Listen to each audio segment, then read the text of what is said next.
Hello बच्चों, स्वागत है आप सभी लोग को आपके इस यूट्यूब चैनल इलेक्ट्रॉन व्याख्यान पे। बच्चों आज इस वीडियो में हम लोग डिस्कस करने वाले हैं जो आप सभी को नंबर को वीकली टेस्ट होने वाला है बच्चों क्लास 10th का सोशल साइंस का, उसका साथ में बच्चों जो अब सभी का हाफ ईयरली एग्जाम होने वाला है इस वीडियो में उसको भी हम लोग डिस्कस करने वाले हैं। ठीक है, तो जो भी बच्चों अगर हमारे चैनल पे आप लोग नए विजिट किए तो आप लोग चैनल को जरूर सब्सक्राइब कर लीजिएगा। ठीक है, क्योंकि बच्चों हमारे चैनल में आप सभी को झारखंड बोर्ड का क्लास 8 से लेकर 10 तक बहुत ही बेहतरीन तरीका से तैयारी करवाया जाता है। साथ में बच्चों आप सभी से वीकली टेस्ट से लेकर हाफ ईयरली या फाइनल बोर्ड एग्जाम के लिए बहुत ही बेहतरीन तरीका से तैयारी करवाया जाता है। बच्चों ये आप सभी के लिए जनरल और एसओई या स्कूल के लिए, दोनों स्कूल के लिए है। ठीक है, इंपॉर्टेंट क्वेश्चन। ठीक है, और ये बच्चों जो आप सभी का हम क्वेश्चन बताने जा रहे हैं वो सिलेक्टेड क्वेश्चन है, आप सभी का मतलब बार बार पूछा गया वो क्वेश्चन है। ठीक है, और ये आप सभी का फाइनल एग्जाम में आने का काफी ज्यादा महत्वपूर्ण है बच्चों। साथ में आप सभी का वीकली टेस्ट का है, साथ में आप हाफ ईयरली के लिए भी काफी ज्यादा इंपॉर्टेंट है। ठीक है, तो बच्चों पहला आप सभी का क्या क्वेश्चन लिखा है, मध्य अमेरिका में झूम कृषि को किस नाम से जाना जाता है। जो बच्चों मध्य अमेरिका में है वो झूम कृषि को किस नाम से जाना जाता है, रे से, मिल्पा से, रोका से, या इनमें से कोई नहीं। तो किसके नाम से जाना जाता है बच्चों, तो रोका के नाम से। किसके नाम से, मिल्पा के नाम से। ठीक है, ऑप्शन नंबर सी इसका बिल्कुल सही उत्तर हो जाएगा। ठीक है, याद रखिएगा। ठीक, इसके बाद मेरे प्यारे बच्चों देखिए क्वेश्चन नंबर 2 में क्या लिखा है, निम्नलिखित में से रोपण कृषि का उदाहरण क्या पूछा बच्चों, निम्नलिखित में कौन सा रोपण कृषि का उदाहरण है, गन्ना है, गेहूं है, चावल है, चना है। ठीक है, तो रोपण कृषि पूछा बच्चों, क्या पूछा है, रोपण। तो रोपण कृषि यहाँ पे क्या हो जाएगा बच्चों, गन्ना हो जाएगा। गन्ना क्या है, रोपण कृषि आपका। ठीक है, इसके बाद मेरे प्यारे बच्चों देखिए क्वेश्चन नंबर 3 में आप सभी का क्या लिखा है, इनमें से कौन सा रबी फसल का उदाहरण है। इनमें से बच्चा आप सभी से पूछा कि इनमें से कौन सा रबी फसल का उदाहरण है। ठीक है, चावल, मोटा अनाज, कपास, चना। तो आपका यह इसका सही उत्तर हो जाएगा बच्चों ऑप्शन नंबर डी, क्या हो जाएगा, चना हो जाएगा। ठीक है, इसके बाद मेरे प्यारे बच्चों देखिए क्वेश्चन नंबर 4 की ओर हम लोग बढ़ते हैं। क्या लिखा है, सुनहरा रेशा किस फसल को कहा जाता है। जो बच्चों सुनहरा रेशा होता है वो किस फसल को कहा जाता है, रबड़ को कहते हैं, जूट को कहते हैं, कपास को कहते हैं, या कहवा को कहते हैं। तो हम लोग किसको कहते हैं बच्चों, जूट को कहते हैं। किसको कहते हैं, जूट को। ऑप्शन नंबर 20 का बिल्कुल सही उत्तर हो जाएगा। ठीक है, और बच्चों साथ में जो आप सभी लोग अभी तक मेरे व्हाट्सअप चैनल में ज्वाइन नहीं हुए तो वहां से ज्वाइन हो जाइए। आप सभी का डिस्क्रिप्शन बॉक्स में लिंक होगा, या आप सभी को मेरा व्हाट्सअप नंबर दिख रहा होगा बच्चों, इसमें आप लोग जरूर हाई मैसेज कीजिएगा। ठीक है, आप सभी को वहाँ ऑटोमेटिक लिंक शेयर हो जाएगा। साथ में बच्चों ये PDF आप सभी को वहाँ पे मिल जाएगा। साथ में बच्चों जो भी इंपॉर्टेंट न्यूज़ होता है वहाँ आप सभी का साथ शेयर किया जाता है। ठीक है, तो आप लोग जरूर ज्वाइन हो जाएगा व्हाट्सअप चैनल में। ठीक है, उसके बाद प्यारे बच्चों देखिए क्वेश्चन 5 में क्या लिखा है, भारत के किस राज्य में धान का उत्पादन सबसे अधिक होता है। बच्चों भारत में कौन सा राज्य है, जो 28 राज्य है ना बच्चों, उसमें कौन सा एक ऐसा राज्य है धान का उत्पादन सबसे ज्यादा होता है। ठीक है, तो क्या है, पश्चिम बंगाल, उड़ीसा, झारखंड, बिहार। तो कहाँ होता है बच्चों, पश्चिम बंगाल में होता है। कहाँ होता है, पश्चिम बंगाल। ठीक है, ऑप्शन नंबर है इसका बिल्कुल सही उत्तर हो जाए। ठीक है, इसके बाद मेरे प्यारे बच्चों देखिए क्वेश्चन 6 में क्या लिखा आप सभी का, किस प्रकार का मृदा, ठीक है, को मतलब किस प्रकार का मिट्टी कपास की खेती के लिए होती है। मतलब बच्चों कौन सा मिट्टी है जो कपास की खेती के लिए होता है, बाउला मिट्टी, हाँ बालू मिट्टी, काली मिट्टी, लाल मिट्टी, कोई नहीं। तो इसका जो आपका सही उत्तर हो जाए बच्चों काली मिट्टी हो जाता है। क्या होता है, काली मिट्टी। क्या, काली मिट्टी। ठीक है, और आप लोग कमेंट करके बताइए बच्चों काली मिट्टी का दूसरा नाम क्या होता है। ठीक है, और अगर आपको नहीं पता है बच्चों तो आप लोग कमेंट जरूर जाके चेक कीजिएगा। ठीक है, इसके बाद मेरे प्यारे बच्चों देखिए क्वेश्चन 7 में क्या लिखा है, भारत किस फसल का विश्व में अग्रणी उत्पादक है। ठीक है बच्चों, भारत किस फसल का विश्व का अग्रणी उत्पादक सबसे ज्यादा अधिक उत्पादन करता है, चाय का, कॉफी का, दही का, दाल का। तो सबसे ज्यादा किसका करता है बच्चों, आपका चाय का करता है। कहाँ, चाय का। और बच्चों चाय कौन सा राज्य में अक्सर पाया जाता है, तो आपका असम में। कहाँ, असम में, याद रखिएगा। ठीक है, असम में। इसके बाद मेरे प्यारे बच्चों हम लोग नेक्स्ट क्वेश्चन देखें, क्वेश्चन नंबर 8, भारत में चाय का प्रमुख उत्पादक राज्य है। भारत में बच्चों चाय का प्रमुख उत्पादक राज्य क्या है, केरल, बिहार, असम, मणिपुर। जस्ट अभी बच्चों आप सभी का 7 नंबर में हम बताए थे कौन सा राज्य हो जाएगा बच्चों, असम। क्या हो जाएगा, असम। असम में बच्चों सबसे ज्यादा, असम में सबसे ज्यादा चाय का उत्पादन किया जाता है। ठीक, तो ऑप्शन नंबर 30 का बिल्कुल सही उत्तर हो जाए। ठीक है, इसके बाद मेरे प्यारे बच्चों देखिए क्वेश्चन नंबर 9 में क्या लिखा है, विश्व में कपास के उत्पादन में भारत का स्थान है। बच्चों विश्व में, पूरा दुनिया में कपास में उत्पादन में भारत का कौन सा स्थान है, पहला है, दूसरा है, या तीसरा, या चौथा। तो आपका कौन सा है बच्चों, दूसरा। क्या है, दूसरा स्थान है। क्या है, दूसरा स्थान। ठीक है, और बच्चों याद रखिएगा विश्व में सबसे ज्यादा सर्वाधिक चावल उत्पादन देश कौन सा है, तो आपका चीन है। क्या है, चीन। ठीक है, आज सेकंड में कौन आता है बच्चों, भारत आता है। सेकंड में कौन आता है, भारत। याद रखिएगा। ठीक, चावल में याद रखिएगा। ठीक है, इसके बाद मेरे प्यारे बच्चों देखिए क्वेश्चन नंबर 10 में क्या लिखा है, भारत की प्रमुख खाद्य फसल है। प्रमुख भारत की क्या क्या खाद्य फसल है। ठीक है, गेहूं और मक्का, मक्का और चना, चावल और बाजरा, चावल और गेहूं। तो इसका जो सही उत्तर हो जाए बच्चों ऑप्शन नंबर डी हो जाएगा। क्या हो जाएगा,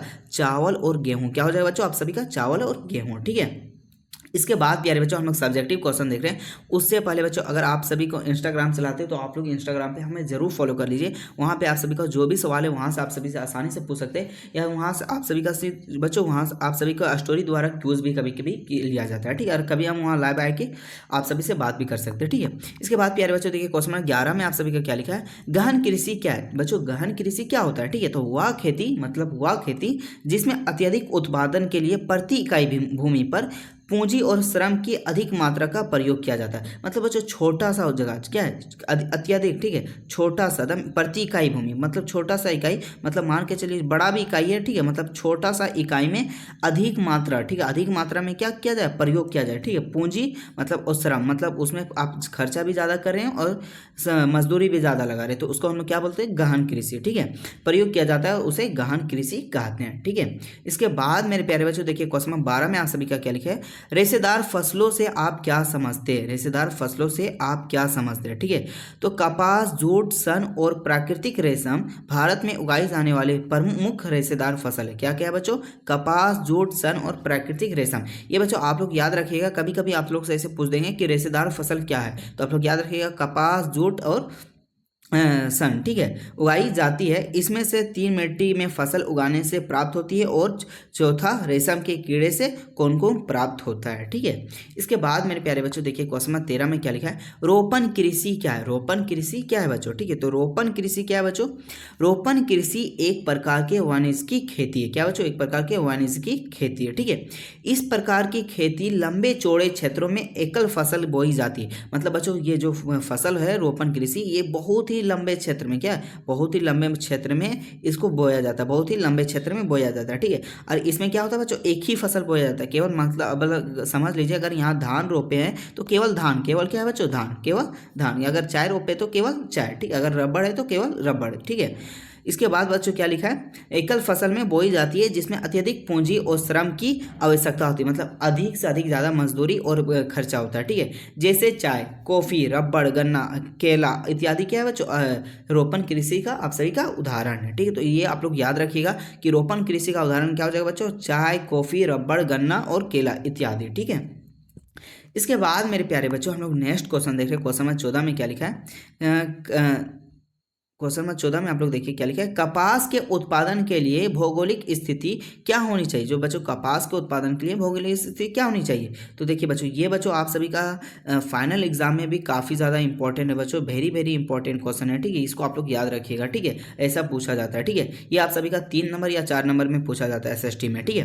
तो क्या लिखा है बच्चों, कपास के उत्पादन के लिए भौगोलिक स्थिति क्या होनी चाहिए। तो क्या होनी चाहिए बच्चों, कपास के उत्पादन के लिए काली मिट्टी उपयुक्त मानी जाती है। बच्चों काली मिट्टी कपास के लिए उपयुक्त होता है, ठीक है। इस फसल के लिए उच्च तापमान की हल्की वर्षा या सिंचाई 210 डिग्री 221 डिग्री पाल रहित दिन और खुली धूप की आवश्यकता होती है। कितना बच्चों, 210 पाला रहित दिन, ठीक है, और खुली धूप की आवश्यकता होती है। ये बच्चों जो कपास का खेती है ये खुली धूप होना चाहिए, क्या होना चाहिए, खिली धूप होना चाहिए, ठीक है। रहित कितना, 210 दिन, ठीक है। इसके बाद ये आप सभी का, ठीक है, इसको याद रख लीजिएगा, इसको और लंबा में आप लोग लिख के याद कर लीजिएगा, ठीक है। इसके बाद प्यारे बच्चों देखिए क्वेश्चन नंबर 15 में क्या लिखा है, भारत में रबी फसल और खरीफ फसल में अंतर स्पष्ट कीजिए, ठीक है। रबी फसल और खरीफ फसल में क्या अंतर बच्चे, तो आप लोग को स्पष्ट करना है। तो बच्चों यहाँ पे आप लोग लिख लीजिएगा कि भारत में रबी फसल और खरीफ फसल में निम्नलिखित अंतर है, ठीक है। उसके बाद लिखिएगा रबी फसल देखिए। और ये बच्चों आप सभी ना ये कॉपी का में बीच में लाइन देके इधर रबी फसल लिख लीजिएगा, इधर क्या लिख लीजिएगा, रबी फसल, इधर क्या लिख लीजिएगा,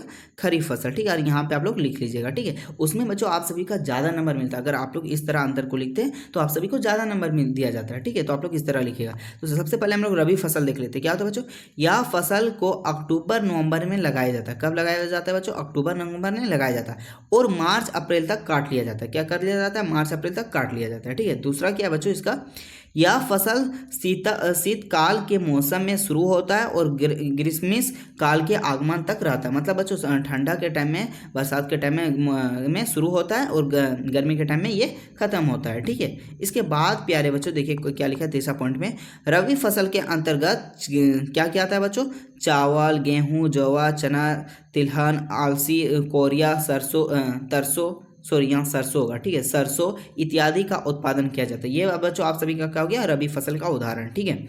इसके बाद प्यारे बच्चों देखिए खरीफ फसल क्या है, इस फसल को जून जुलाई में बोया जाता है, ठीक, कब, जून जुलाई में, और अक्टूबर नवंबर तक काट लिया जाता है। अक्टूबर नवंबर तक क्या होता है बच्चों, काट लेते हैं हम लोग, ठीक है।